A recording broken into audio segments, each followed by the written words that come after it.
Alors, bonjour à tous. Je vais effectivement vous parler du réseau MobileNet SSD, donc, qui est un détecteur d'objets que l'on peut embarquer et que l'on peut entraîner sans aucune image réelle.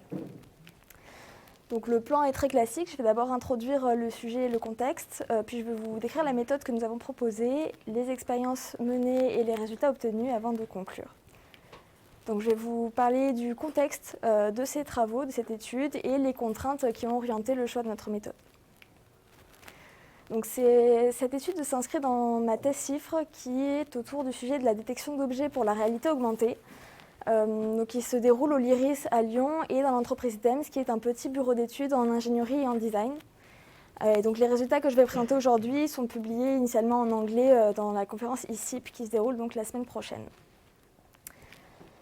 Donc dans ce travail, on s'intéresse à la détection d'objets industriels. Et donc contrairement à des objets du quotidien pour lesquels on va avoir des très grosses bases de données avec beaucoup d'images pour chaque classe, ici on a des objets qu'on va appeler spécifiques, où pour chaque classe on va avoir un seul objet.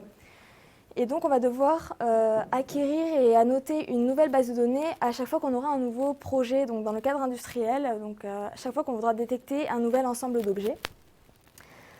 Le problème, c'est qu'on n'a pas envie de devoir mettre quelqu'un pour annoter des images à chaque fois qu'on voudra détecter des nouveaux objets. Par contre, on a les modèles 3D de ces objets qui nous intéressent puisqu'on les a conçus, on les a fabriqués et ensuite on voudra les détecter dans la phase d'assemblage du produit final. Ensuite, comme on est dans un cadre plus large de réalité augmentée, on va vouloir embarquer ce détecteur d'objets dans une application mobile, donc dans un petit ordinateur embarqué relié à un casque de réalité augmentée. On va donc avoir une mémoire qui est très limitée.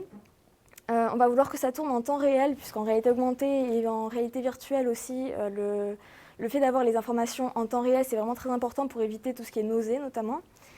Et ensuite, on a également une capacité de calcul qui est très limitée, soit avec un tout petit GPU, soit voire pas de GPU du tout. Donc, pour ça, on a proposé une architecture de détection d'objets qui est vraiment que l'on peut embarquer dans ce genre d'application. Et je vais vous présenter ensuite la base de données sur laquelle on a testé ce modèle et l'augmentation des données qui est vraiment spécifique qu'on a appliquée dans ce cas-là. Donc de façon générale, on a ce réseau MobileNet SSD que je vais décrire en détail dans une minute. On a créé une base de données synthétique à partir des modèles 3D pour pouvoir l'entraîner. Et on a mis l'accent sur l'augmentation des données pour pouvoir appliquer ce détecteur d'objets sur des images réelles ensuite. Donc l'architecture SSD, si vous ne la connaissez pas, c'est Single Shot Detector. Il est sorti en 2016, donc il est déjà un petit peu ancien en termes de deep learning. C'est un réseau qui est dit en une seule étape, donc il va prendre directement un extracteur de caractéristiques, il va rajouter donc des couches extra, ici 4 couches extra qui vont changer la résolution des caractéristiques, et ensuite on aura des couches de prédiction qui sont ici les flèches horizontales qui vont venir trouver des boîtes englobantes autour des objets et tout de suite identifier l'objet dans chacune des boîtes englobantes. Donc ce réseau, initialement, il avait comme extracteur de caractéristiques VGG16. Et nous, on a cherché à réduire la taille de cet extracteur de caractéristiques puisque c'est lui qui comporte la majorité des poids de ce réseau. Donc on s'est intéressé à la famille des architectures MobileNet. Et notamment, c'était le réseau MobileNet V3 qui venait de sortir quand on a commencé ce travail. Donc MobileNet V3, il vient en plusieurs architectures. Une version small, donc ici à gauche, si je ne me trompe pas, ici à gauche, et quand on le compare à des réseaux de même taille ou de taille similaire, on voit qu'il a une meilleure performance en ce qui concerne la classification de la base de données ImageNet. Et ensuite à droite, vous avez le réseau MobileNet V3 large, donc qui est un petit peu plus gros, donc un petit peu plus lent, mais qui est quand même qui obtient une meilleure performance par rapport au réseau de taille similaire. Donc on a utilisé ce réseau MobileNet V3 et on l'a intégré à l'architecture MobileNet. Donc ici vous avez le schéma de MobileNet V3 large. Et on s'est demandé ce que ça pouvait donner en termes de performance entraînée avec des images synthétiques uniquement, ce réseau avec MobileNet V3 large comme extracteur de caractéristiques, mais aussi la version small. Et on a également regardé le réseau MobileNet V2 puisqu'on s'est rendu compte que dans la littérature, finalement, tout le monde utilisait MobileNet V2 SSD et personne n'utilisait MobileNet V3 même s'il était déjà sorti depuis un petit moment. Donc on s'est demandé s'il y avait une raison parce que c'était jamais justifié dans les papiers. Donc pour entraîner cette architecture, on a regardé les différentes bases de données qui existaient et on s'est arrêté sur la base de données TILES qui comporte 30 objets de type plutôt industriel, comme vous avez ici. Donc c'est des prises qui n'ont pas du tout de couleur ni de texture caractéristiques. Et ben pour cette base de données, on a donc des images RGB, mais aussi des images de profondeur qui sont disponibles, qu'on n'a pas utilisées ici. Et on a également les modèles 3D qui sont disponibles. Donc cette base de données, initialement, elle a été publiée pour travailler autour de l'estimation de pose en 6 dimensions. Et notamment, il y a un challenge qui s'appelle le BOP Challenge, donc qui consiste à estimer la pose de ces objets dans des images. Et dans le cadre de ce challenge, il y a 50 000 images synthétiques qui ont été publiées, qui ont été générées grâce à l'outil BlenderProc. Et donc on a utilisé ces images synthétiques pour l'entraînement. Donc BlenderProc, c'est aussi un outil open source qui a été proposé récemment et qui permet de générer des images synthétiques à partir de n'importe quel jeu de modèle 3D. Voilà, donc ici à gauche, vous avez des exemples d'images d'entraînement synthétique qu'on a utilisées et à droite, des exemples d'images de test. Et dans ce cas-là, on a souvent un problème de généralisation, ce qui fait qu'on peut avoir une très bonne performance sur les images synthétiques. Finalement, quand on passe aux images réelles, on a une forte chute de performance. Et pour ça, pour résoudre ce problème, on s'est intéressé à l'augmentation des données en particulier. Donc l'augmentation des données, de façon générale, ça sert à montrer des images au réseau de neurones qui vont être un petit peu différentes à chaque itération pour qu'ils ne les apprennent pas par cœur. Et dans notre cas, ça sert aussi à réduire cet écart entre les images synthétiques et les images réelles en test. Donc, on a utilisé une librairie en Python et on a utilisé un très grand nombre d'opérations différentes pour faire varier l'apparence de nos images synthétiques. Donc, par exemple, des variations de couleur, de contraste, mais on a aussi utilisé différentes méthodes de flou, de bruit, avant de finalement changer la taille des images pour les mettre à la taille d'entrée de SSD. Donc ici, on a toutes ces opérations, elles ne s'appliquent pas en même temps, mais avec une certaine probabilité. Et par rapport à un processus d'augmentation de données classique, on a également augmenté les intervalles de valeur de ces opérations, puisque pour beaucoup de ces opérations, on va avoir un paramètre souvent d'intensité ou un kernel ou une valeur, enfin un paramètre pour la méthode. Et donc on a pris des intervalles de valeur très très larges par rapport à ce qui se fait habituellement.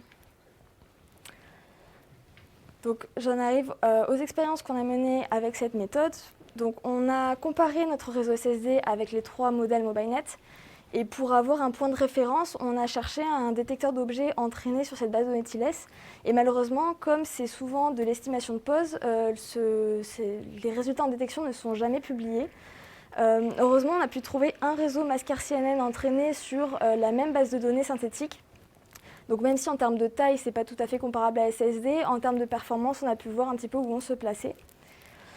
Ensuite, on s'est demandé, puisque Mascar-CNN n'était pas entraîné avec la même méthode d'augmentation, on s'est demandé dans quelle mesure notre méthode d'augmentation plutôt forte pouvait influer. Donc on a réentraîné nos modèles SSD avec une augmentation plus classique. Et donc la mesure de performance qu'on a utilisée, c'est la moyenne des précisions moyennes sur toutes les classes. Donc pour chaque classe d'objets, on va calculer la précision et le rappel, tracer la courbe précision-rappel. On calcule l'air sous cette courbe pour chacune des classes et on fait la moyenne ensuite. La performance obtenue, elle est résumée dans ce tableau-là. Donc si on regarde tout d'abord pour un même niveau d'augmentation, on voit que finalement les modèles SSD ils sont plutôt compétitifs par rapport à Mascar-CNN. Donc ils obtiennent une meilleure performance, sauf MobileNet V3 Small qui a l'air d'être vraiment trop petit pour obtenir une bonne performance. Mais MobileNet V3 large et MobileNet V2 obtiennent des performances supérieures à Mascar-CNN pour une durée d'inférence qui est de l'ordre de 10 fois inférieure. Ensuite, si on regarde l'apport de notre méthode d'augmentation, on voit que même pour MobileNet V3 Small, on arrive à augmenter la performance. Donc pour passer du synthétique au réel, ça vaut le coup de vraiment charger l'augmentation des données, même si les images synthétiques ne sont finalement plus réalistes. Et enfin, on a comparé MobileNet V3 et V2, et on a observé que dans notre cas, sur cette base de données, MobileNet V2 obtenait une meilleure performance.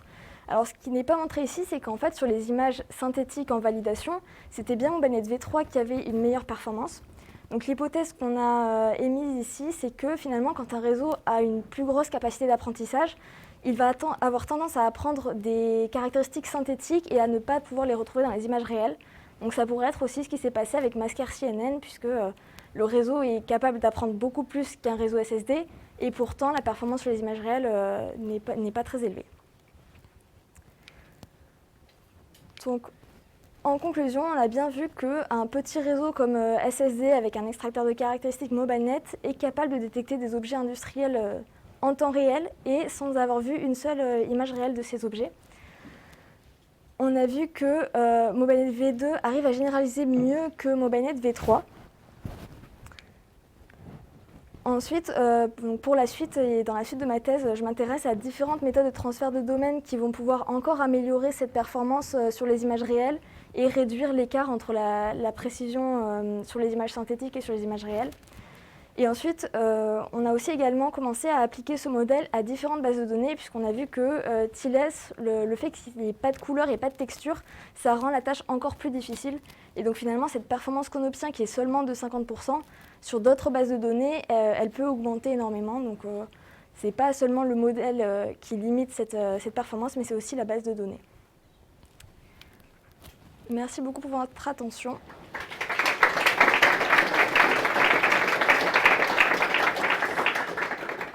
Merci, ça a été rapide. Bonjour, merci pour la présentation. Juste une question, l'inférence, du coup, elle a été réalisée sur quelle plateforme embarquée? Ici, non, juste sur un GPU d'ordinateur portable. Okay, Ouais.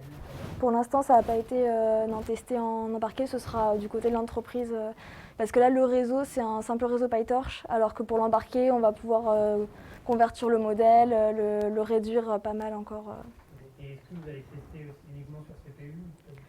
Non, pas ici. J'avais testé précédemment un réseau YOLO V3 sur CPU, et je crois que SSD tourne à peu près à la même vitesse. Donc on arrivait à 5 ou 6 FPS, je crois, sur CPU.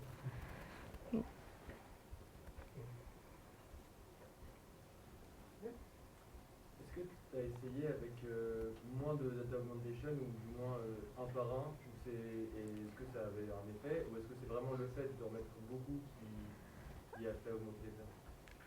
Je les ai pas testés un par un, mais donc j'avais testé précédemment avec un petit peu moins et la performance était un peu plus basse.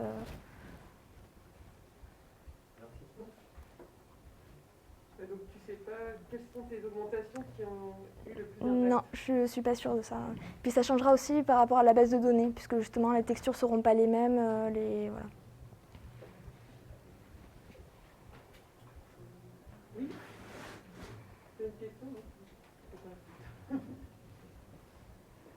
Voilà, du coup, je ne sais pas si tu l'as dit, mais les images étaient de quelle taille? En trait du réseau 224 par 224.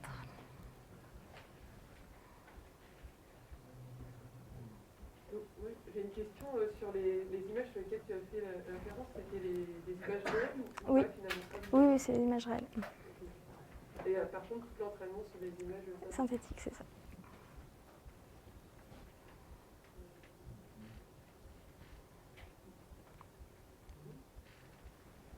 Pas d'autres questions? Ok, donc merci beaucoup.